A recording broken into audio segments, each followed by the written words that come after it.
How's it going, bros? So, the male loneliness epidemic, is that a thing? I don't know. Let's read an article. Men are carrying the brunt of loneliness epidemic amid potent societal pressures. 2 weeks, blah, blah, blah, blah. I don't care about Justin Bieber. In research report, loneliness is associated with negative health outcomes, including 29% increased risk of heart disease, a 32% increased risk of smoke, and a 50% increased risk of developing dementia for older adults. Currently lacking social connection increases risk of premature death by more than 60%. Guys, that's not good. As men, we gotta pave our way. Our only function is to work and slave. There's no respect for you if you ain't paid. You're disregarded as a human and you can't complain. Men also stereotypes should be stoic, keep their fears and sadness to themselves. Here too, gender norms are in need of an update. Boys and men feel the need to be comfortable presenting their true, authentic selves to the world. When they suppress their vulnerability, it creates a barrier of seeking help. It also perpetuates stigma and the epidemic of loneliness. Alright, so I think this graph encapsulates pretty well what is going on, sort of. I mean, this was 2021, so this was 4 years ago. Number of close friends had by adults in the U.S. in 1990 and 2021. Now, I don't know the specifics. I don't know how many people they interviewed. I should probably look and see if it's accurate.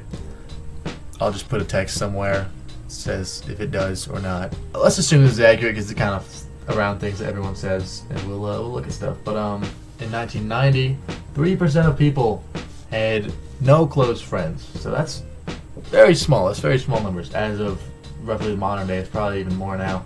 12% of adults say they have no close friends, and that's not great. A lot of people say this is a male loneliness epidemic. While it is slightly more predominant in males, it's also in females. It's just a loneliness epidemic. It's not necessarily males.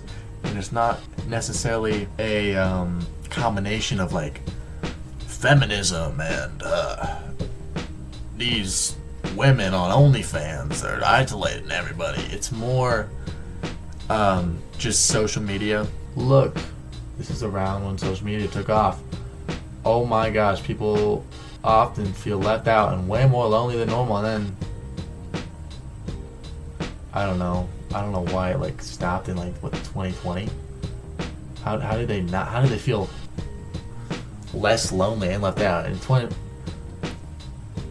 Maybe we're not in a loneliness epidemic. I don't know. Anyway, in terms of the male loneliness epidemic, it is more in males a little bit, but it's more of a loneliness epidemic because people don't go outside enough. And what's the solution? I'll tell you tomorrow. I totally lied. It's 5 days later, but just pretend it's not. What is the solution to the loneliness epidemic? What is the solution, or I guess the male loneliness epidemic? It's the loneliness epidemic in general. It's sort of the same for everyone. I'll start with number one. Go outside. That alone will not help. But listen, just wait. So, right, you can go outside every day.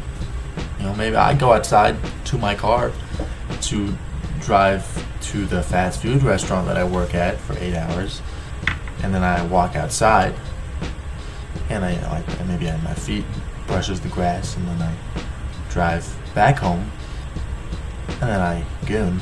If I go outside, I mean go two places. You don't have to sit in your backyard for an hour and just feel good. That low key, that's probably gonna help though. You join a club, meet people, and it's really hard because everyone just says, "Oh, put yourself out there." That's all.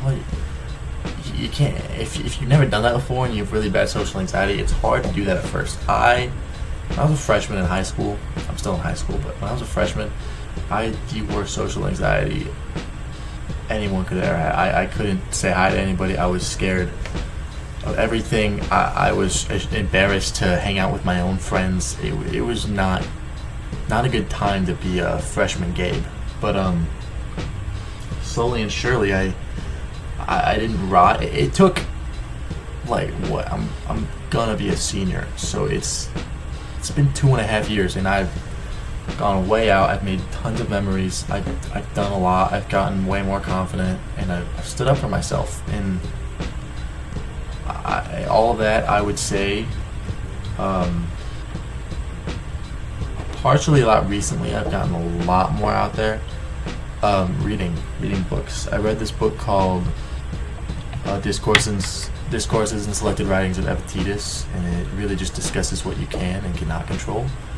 And I highly recommend it for anybody struggling with just anxiety or just like dealing with like things you can and can't control, because it goes like very in depth.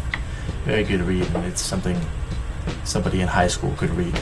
So another thing is just trying to put yourself out there, as bad as that sounds. I go to my local church's youth group, and even though I don't totally know how in touch I am with Christianity as I used to be, it's still a good place to find community and join a club at the rec center, play a sport. I know these things sound really hard, but I mean, you gotta do it. Like, it's that or you don't, and you don't have to do it in the exact same way, but like, you can't put yourself out there on Discord. Like, you're not gonna make friends on Discord unless you're like going to an event through Discord in real life. You gotta work through it. Journal, read as much as you can. Reading is so much. Is a better way to consume every single material. But yeah, that's about it. I just wanted to yap about that. Sorry, it's a little bit longer of a video, but yeah, please like and subscribe and hit that bell like I hit win. Anyway, take care. Let's go outside, do some push-ups. Peace.